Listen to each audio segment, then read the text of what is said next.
Hello and welcome back. तर कसे आहात तुम्ही सगळे? आय होप की तुम्ही सगळे मस्तच असाल. चला तर मग आजच्या व्हिडिओला सुरुवात करूया. तर कालची होळी झाली आणि आज धुलीवंदन होतं. तर आज एवढा टाईमपास झाला की टाईमपास असा झाला की आंघोळ केलं तर कोणी कलर लावायला येईल म्हणून आंघोळ पण केली नाही आणि कोणी कलर लावायला येईल आणि फ्लोअर खराब होईल म्हणून फरची पण पुसल्या गेली नाही. आणि हृदया आणि तिचे पप्पा खाली होळी खेळायला गेले तर ते काही आले नाही आणि त्यांचे पण कपडे धुवायचे पडले होते आणि बरेचसे कपडे माझे पण आदल्या दिवशी साडी वगैरे आम्ही तिकडे होळीजवळ जे आहे गुलाल वगैरे खेळलो होतो ते सगळे कपडे तसेच बाथरूममध्ये पडून होते आणि आम्ही पण नुसतं टाईमपास करत होतो. म्हणजे जे काही लहान मुलं होळी खेळत होते आम्ही त्यांना सगळं जणी आहे बघत होतो. आणि मोठ्या माणसांची होळी सुरू व्हायला वेळ होती तर नुसता टाईमपास की होळी सुरू होईल आणि आपण होळी खेळू आणि मग नंतरच आंघोळ वगैरे करून नंतरच सगळे कामं करू. तर असं करता करता खूप लेट झालं आणि आज एवढं लेट झालं की आज आम्ही जेवणच 2 वाजता केले आणि 2 वाजता हृदयाला झोपवलं. हृदयाला झोपवून जो कालचा होळीचा व्हिडिओ होता तो व्हिडिओ मी अपलोड केला. म्हणजे व्हॉइस ओव्हर करायचा राहिला होता तो अपलोड केला. तर जे काही किचनमध्ये स्वयंपाकाचे भांडे वगैरे पडले होते ते सगळं तसंच होतं आणि बाहेरचं पण सगळं आवराआवर तसंच होतं. आणि हृदया आज जास्त झोपलीच नाही कारण DJ वगैरेचे आवाज सगळे सुरू होते, खिडकीतनं खूप आवाज येत होते. तर हृदया लवकर उठली. तर मला तर काही असं दुपारचं वगैरे झोपायला मिळतच नाही, माझं एडिटिंग व्हॉइस ओव्हर हेच चालतं.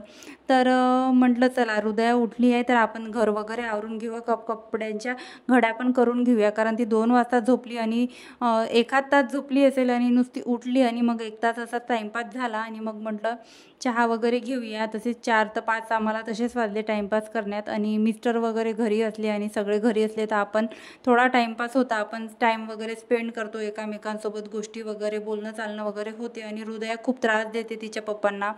तर सगळ्या गोष्टींचा सगळा असा टाईमपास होतो. आणि आज होळी असल्यामुळे आमच्या त्याच गोष्टी सुरू होत्या का कोण किती कलर खेळलं आणि किती सगळे मस्त मजा आली आणि खूप अशी मजा केली. तर माझे हे जे सगळे भांडे तुम्हाला दिसत आहे हे सकाळच्या स्वयंपाकाचे आहेत. तर सकाळचा स्वयंपाक मी 11 वाजता केला आणि जेवताच आम्हाला 1 ते 2 वाजले. मग परत तुम्हाला तर मी सांगितलं व्हॉइस ओव्हर आणि व्हिडिओ अपलोड करायचा होता. तर हे सगळं किचनचं काम मी तसंच ठेवलं आणि माझं व्हिडिओचं काम मी पूर्ण केलं. आणि मग नंतर थोडा आराम केला. थकली पण खूप होती कारण कालचा पण दिवस पूर्ण कामामध्ये गेला आणि आजचा पण आज दिवस कामामध्ये नाही केला, आज टाईमपासमध्ये गेला. पण जरी टाईमपासमध्ये गेला असला वेळ म्हणजे दिवस, तरी असा काही निवांत वेळ भेटला नाही की आपण निवांत असू बा तेवढ्या वेळेसाठी नाही. तर मग आता म्हटलं किचन पूर्ण आवरून घेते कारण 5-5:30 वाजत आले होते आणि किचन ओट्यावर पूर्ण पसारा होता. आणि 6 वाजता तर मी स्वयंपाकाला लागते जेणेकरून 7:30पर्यंत आमचे जेवणं वगैरे आवरून जातील. आणि माझे जेवणं वगैरे आवरल्यावर मला परत दुसरे पण कामं असतात. तर थोडं लवकर आता लवकर जेवायची सवय लागल्यामुळे खूप असं चांगलं वाटते कारण आपण जर जेवढ्या लवकर जेवतो ना तेवढं आपलं क्रिया पण चांगली राहते आणि पचनाला पण सुरुवात होत असल्यामुळे तेवढा झोपेच्या आणि जेवणाच्या मध्यात चांगला गॅप आपल्याला मिळतो. आणि असं बाहेर वगैरे जाऊन शतपावली वगैरे करायची गरजच पडत नाही कारण हृदय एवढी त्रास देते. नंतर तर 10 ते 11 वाजता ती झोपते. 11 वाजेपर्यंत ती एवढी फिरवते, हे दे ते दे. आणि एवढं एनर्जेटिक राहावं लागतं लहान मुलांच्या घरात. तिला खेळवणे, तिला भरवणे आणि प्रत्येकच गोष्टीतनं लहान मूल जर घरात असलं तर त्यांच्या दुप्पट आपल्याला एनर्जेटिक राहावं लागतात कारण लहान मुलांची एनर्जी लेवल खूप असते, ते अजिबातच थकत नाही. आणि जसं जसं रात्र होते, जशी जशी आपल्याला झोप येते तशी तशी त्यांची एनर्जी वाढत जाते. तर हृदयाचंही असंच आहे. आता तर झोपायला ती 12 वाजवत आहे. दुपारी छान झोपते 2 ते 3 तास. पण दुपारी झोपल्यामुळे रात्री झोपत नाही आणि दुपारी झोपवणं मला आवश्यकच असते कारण मला थोडं व्हॉइस ओव्हरचं काम असते आणि तिचं नुसतं मध्ये मध्ये असते, नीट काहीच करू देत नाही त्याच्यामुळे. तर रंग वगैरे तर आम्ही कालच खेळून घेतला होता. आज माझी खाली जायची अजिबात इच्छा झाली नाही कारण एवढा कलर खेळली, ते सगळे लोक खूप कलर खेळले.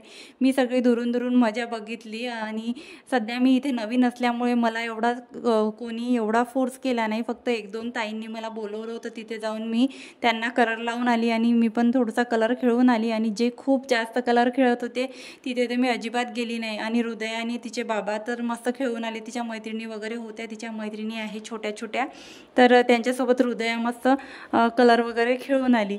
आणि फायनली माझा आज माठ निघाला आणि इतका कंटाळा येत होता मला. हा माठ खाली ठेवला होता मी खालून वर आणण्यासाठी. तर तुम्ही बघितलं असेल मी पॉलिथिन लावून त्याचं जे तोंड आहे माठाचं ते पूर्ण दोरा असतो ना त्याने बांधून ठेवला होता, जेणेकरून माठामध्ये काही घाणेरडं किंवा किडे वगैरे जाणार नाही, तर माझा माठ हातून स्वच्छ राहील. तर एका वाटीमध्ये मीठ घेतलं 4 ते 5 चम्मच, कारण माठ खूप असा मोठा आहे त्याच्यामुळे जास्त मीठ लागतं. तर मीठ घेतलं आणि मी फक्त मिठानेच घासत आहे माठ, दुसरं काहीच यूज केला नाही. आणि मीठ सगळं हाताने ओढत आहे. तुम्ही जर माठ घासासाठी स्क्रबर वगैरे किंवा भांडे घासणी वापरत असाल तर नवीन भांडे घासणी वापरायला पाहिजे. खरकटी भांडे घासणी आपण किती धुवून ठेवली तरी ती आपण माठामध्ये टाकायला नाही पाहिजे. आतला भाग माठाचा घासणीने घासायला नाही पाहिजे. तुम्ही नवीन घासणी ठेवू शकता आणि नवीन घासणी तुम्ही वर्षभर म्हणजे 2-3 महिने आपल्याला माठ वगैरे धुवायला लागते तर ती ठेवू शकता. तर मी काही 2-3 महिन्यासाठी नवीन घासणी काढत नाही. मी हाताने सगळा माठ स्वच्छ करते. आणि असा नेहमी आपण करत राहिलो माठ, जेव्हा आपल्याला खूपच माठ आता खराब होत आहे आणि आपण या मिठाने चोळून घ्यायचं, क्लिअर होते, जास्त काही करायची गरज नाही. आणि तुमचा जर माठ चांगलाच असेल, तुम्ही चांगल्या जागेत ठेवला असेल, तुम्हाला अशी गॅरंटी असेल की आपल्या माठामध्ये काहीच असं घाणेरडेपणा नाही आहे, इन्फेक्टेड काहीच झालं नाही आहे, तर तुम्ही फक्त माठ साधा मिठाने चोळून डिरेक्ट उन्हामध्ये, जर तुमच्या घरी ऊन येत असेल तर 2 दिवस उन्हामध्ये ठेवू शकतात. छान उन्हामध्ये माठ जर वाळला तर छान स्टरीलाइज होऊन जातो माठ, त्याच्यामध्ये मग काहीच असं राहत नाही माठामध्ये.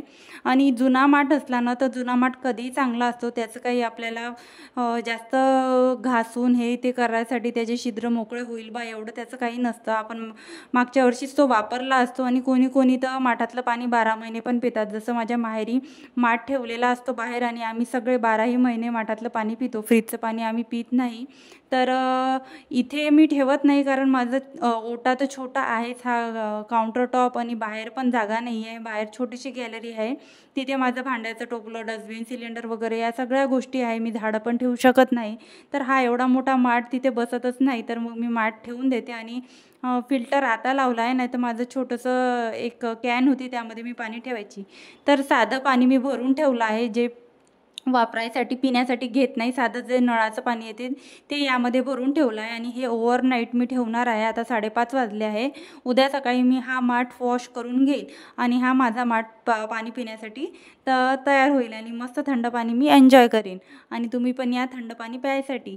तर हा माझा कास्ट आयरनचा तवा आहे. तर हा बरेच दिवस झाले, जसा माठ मला काढायचा कंटाळा येत होता तसा हा जो तवा आहे तो मला फक्त आतमध्ये ठेवायचा, सिंकच्या खाली तो ठेवायचा मी कंटाळा करत होती आणि बाहेर हा ठेवला जात होता. आणि हा तवा एवढा हेवी आहे, त्याचं वजनच 3 ते 3.5 किलो आहे. आणि पाया वगैरे वर पडला ना कोणाचे तर बस बोटच तुटायची कामं आहे. आणि मी इतकी हलगर्जीपणा करते ना, कधी कधी हृदय आजूबाजूला खेळत राहते ना, तर हा तवा मी मागच्या साईडने ठेवते, वर कुठेच ठेवू शकत नाही.